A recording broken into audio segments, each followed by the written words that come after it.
Welcome back to the channel. This is the Action Figure Grader, and today's video is a Thursday video, and you know that means the vintage collection usually. So we have some pretty decent items to go through in today's video. It wasn't a huge assortment, but it's a nice smattering of kind of everything.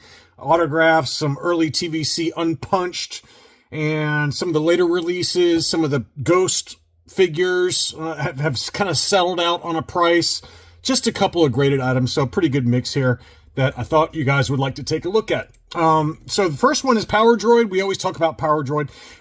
He had, or she had, some really nice examples that sold that were kind of TVC Unpunched, early TVC. And the first one is a VC20 Yoda on the Revenge of the Sith card. Beautiful Unpunched US card. I think I might have had this one in my What to Buy video a couple of weeks back. I don't remember, but it did end up selling at $70, and these have been kind of going $80 to $85, so I thought that was a pretty good deal for a nice near mint condition VC20. Here's another one that I think I did have in my What to Buy video a couple weeks back, and that is an Unpunched VC16 Obi-Wan, always a desirable one, and that one sold for $350. So I feel like he always prices it towards the upper end of the scale, but he probably should, to be honest, because they're all case fresh. They all come in like a star case. He only does include one photo, unfortunately, but from everyone I've talked to, they're very happy with the condition of his items, and he always has stuff available for sale. And I mean, 15,000 transactions. But I mean, it's like he has an unlimited warehouse of early TVC. I don't know where he gets it all, but he must have just loaded up when these were originally available. So beautiful. You have to excuse me. I drink Diet Dr. Pepper. That's the worst idea. Never drink Diet Dr. Pepper before getting ready to go on camera. It's like nonstop gurgling. But anyway, this VC16 was a beauty at $350. Obviously, the MagnaGuard. I think I've got two different data points for the MagnaGuard Unpunched. That's one of the ones that was mentioned, I think, on Bantha Skull as being a very tough one to find unpunched from that very first early run. The MagnaGuard VC04 Luke Jedi, maybe the Anakin Skywalker Unpunched. There's a few others. I've forgotten the whole list, but this is definitely one of them, the MagnaGuard. We've seen some AFA graded examples, admittedly a little while ago. It's been probably a year plus, but we've seen some graded unpunched examples go for $800 to $900. So it's a very desirable one, unpunched. And this one did sell for $330. And I think I've got another one coming here in a little while, but just be patient. But the last one from Power Droid, I've had a couple of people ask in the comments in recent videos, what does the Yakface go for that was packed in with the Katana sail barge? And we've got a Katana sail barge data point at the end of this video, so stick around for that. But for those that were wondering, you know, if you want to know what a near mint condition Yakface with the Power of the Force card that was packed in with the Haslab Katana, this is a good sales price of $230. I've seen below $200, but the thing obviously you got to be aware of is that a number of those had manufacturing defects. Well, two different manufacturing defects. One is like a half circle that kind of scratches the top of the card or the front of the card, and then the blisters on these Power of the Force Katana Yakfaces, a lot of the blisters, the glue is not very good, or the seal is not very good, and they can just pop off the card. So just be aware of those two issues when you buy. But for a near mint condition one that's in really clean condition, no issues, 230 is kind of right in the ballpark. 200 to 250 is anywhere in that ballpark, and this one was kind of right in between there.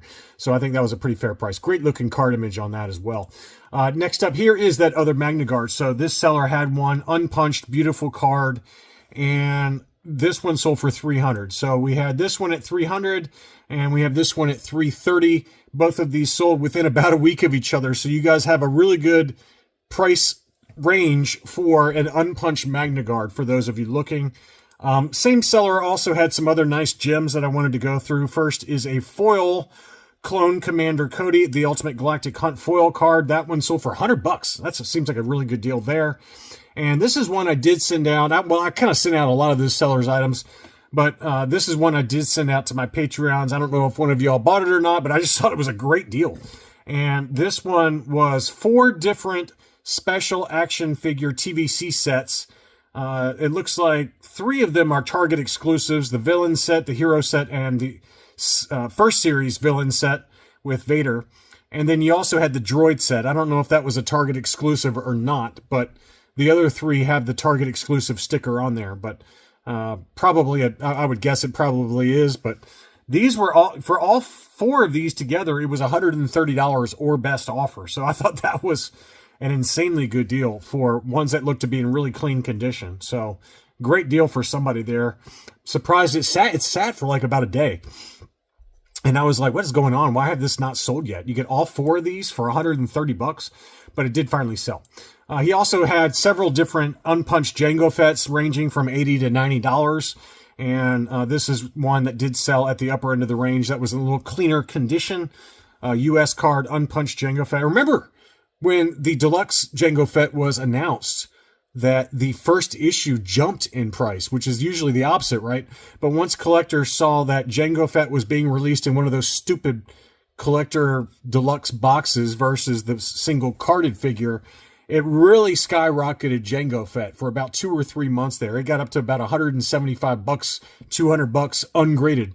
And it's come back down to earth since then. So this is, you know, kind of more in line with where the market is right now for a Jango Fett. I'd say 75 at the low end for a really clean card, up to about $100, and I think you're pretty safe with that price.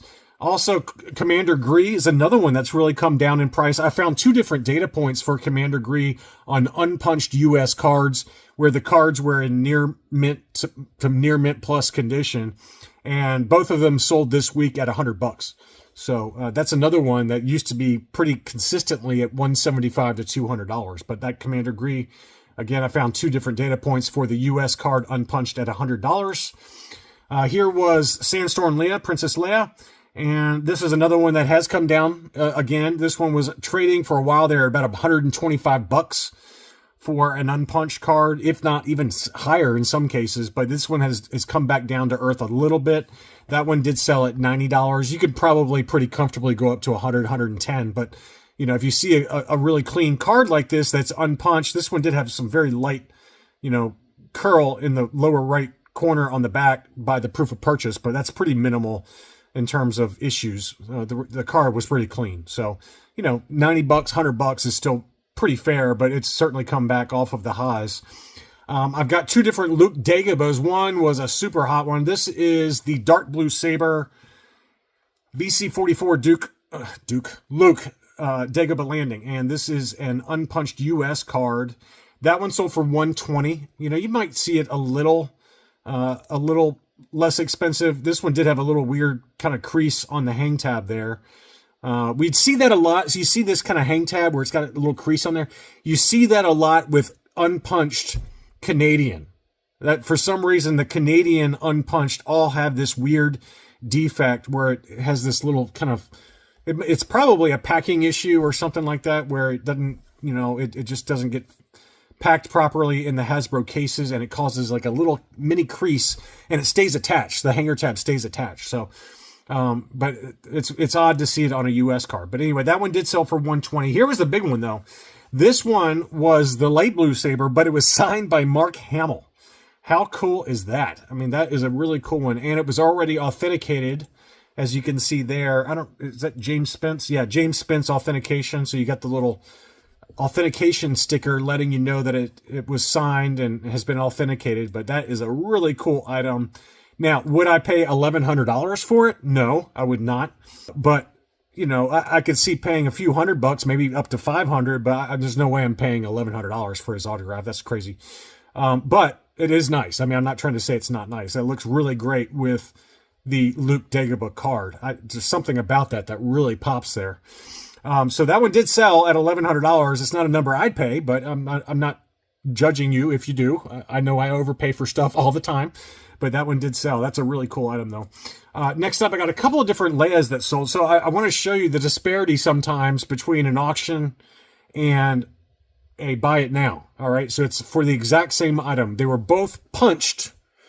Return of the Jedi Slave Leias VC64 where there was no offer sticker, but there was offer paperwork inside the blister, as you can see there. So were the offer stickers removed? I tend to think so. It looks like there's some litho issues on the card, kind of near Leia's belly, but to the right of it. So this one was punched, and it had a little ding in the upper left-hand corner. So I'm not trying to say it's exactly the same, okay, but it's close. This one had a little bit more issues with the card wear. So that one sold for $154. And then this one, again, is the exact same card. Return of the Jedi, paperwork inside the blister, no offer sticker. And again, you know, who knows if the offer sticker was peeled off or what. But this card was in better shape, admittedly, okay? But it wasn't perfect. You know, you can see on the bottom of the card, it's got edge wear by the proof of purchase all the way on the bottom of the card. And that one sold for $341 or $340 in a buy it now situation. So you could have paid, you know, I would say they're pretty comparable in terms of condition. They're exactly the same card. They're both punched, and they both are missing the offer stickers. So $154.01 versus $340 in a buy it now. So this is, again, I think especially with vintage collection, with the exception of like miscards, factory error miscards, I mean, just wait for an auction on all of this stuff. It's just very rarely going to be so rare or so hard to find that you need to pay up for it. I mean, there are exceptions off the top of my head, like the European VC 129 Dr. Afro, where there's no kind of like warning in the upper right. That's a pretty rare one. But no, most people don't care about that, right? And it's something I care about, but you know, it's just, I think in general for modern stuff, you don't need to overpay unless it's like a pre-production or, you know, some kind of weird prototype that you just never seen before. But I think with all this standard retail stuff, don't overpay for it when you got the exact, so this is all within a week of these two were within a week of each other. So 154 versus 340. Next up, we got another data point for those looking to buy an original issue Ahsoka. How crazy is it how much it's dropped? For a while there, it dropped to 125, and then it bounced back up to 175-ish, 200-ish. And this one sold in an auction for 125. So it's crazy, man. This one was pretty clean, too. I mean, it was very clean card. So, man, it's just this is a perfect, the name of the seller is Shell Shock. The drop in the original issue VC 102 Ahsoka is it's shell shocking for collectors. It's crazy how much that thing has dropped. Wow. Next up, I've got two graded items before some other kind of hot items I wanted to show you. I don't know what it is, but this was a CAS 95 Power Droid. I don't know what it is, but there's something about the vintage collection Power Droid that looks really awesome graded. I had a CAS 95 Power Droid a while ago, and I've since sold it for about the same price, actually, $142.50. I don't know what it is. I just love the way that one looks in acrylic. It just looks really nice. So anyway, that one did sell in an auction for $142.50. The only other one I had was a recent release, obviously, Princess Leia Organa. This was an uncirculated 9.25 from AFA, gold level. That one sold for $150. And then the same seller, I think, also had an uncirculated 9.0 that sold for about $115, $120, somewhere in that ballpark. I mean, I know that this is heresy. I do not love this figure. I think it's pretty ugly. I don't think it looks anything like Carrie Fisher. I just don't. Not a great figure to me. I don't understand the fascination or like the hoopla surrounding that figure. I don't think it looks anything like her. Next up, I've got some vehicles. We've got the ESB AT-AT, the Toys R Us exclusive. Toys R Us exclusive. I've got both the ESB and the Return of the Jedi that sold. And this one, anyway, was in really clean condition. I mean, that was a super clean, factory sealed ESB AT-AT. That sold for $625 plus $43 shipping. And this box wasn't as perfect. It was still pretty good, though. This is the Return of the Jedi packaging. But you can see a little tear in the upper left. Whatever. That one sold for $650, free shipping. So, you know, $650 to about $725 is the going rate right now for either or on the AT-ATs. Next up, I do have the Jar Jar in Carbonite. This one was listed and did sell. This one was an unpunched Jar Jar Binks in Carbonite from the Lost Line set. I think it included everything. So it included all of the Lost Line, the packaging for the SDCC 2012-ish and then also obviously the Jar Jar Binks and Carbonite. So all that was $6.50 plus $7 shipping. And I think the prices have settled out for just the carded figures on from the Ghost, the Haslab Ghost. I think it was last week or 2 weeks ago, we looked at one that sold that was around $400 for all just the carded figures. It might have been even higher than that, but it was around $400 for just the carded figures. And this, I found 2 or 3 different sales for this week for just the carded figures from the Haslab Ghost for $325 plus $10 shipping. So that gives you, if you're not into collecting the gigantic Ghost, and it looks amazing, but it's huge, if you just want the carded figures to kind of fill out your collection, at least right now, the going price is about $325 for just the carded figures. But you can probably wait a little while longer and get them for even cheaper.